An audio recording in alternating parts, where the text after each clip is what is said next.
So yan, box na natin siya Ilocano. So ito nga pala ay Open Run Mini yung kinuha natin. Mas maliit yung doon sa likod ng ulo mo Ilocano kasi maliit lang naman yung ulo natin. So ito po yung difference. Ito po yung Open Run na original. Ito naman po yung Open Run Mini. So makikita nyo mas maliit po yung ano niya Ilocano, headset. Yan. Kaysa yung Open Run na normal. So buksan na natin Ilocano. Para makita natin kung ano yung laman niya sa loob. Yun, nandiyan na kaagad yung headset Ilocano. Yan.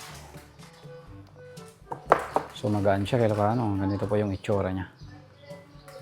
So ito na po yung headset Ilocano. Yan. Tapos tingnan pa natin kung ano yung laman. Yan, Open Run user guidelines. Yan.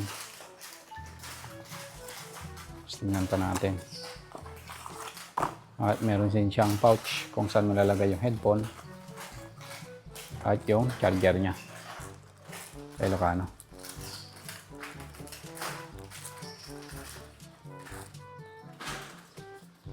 So ganito yung charger niya Ilocano.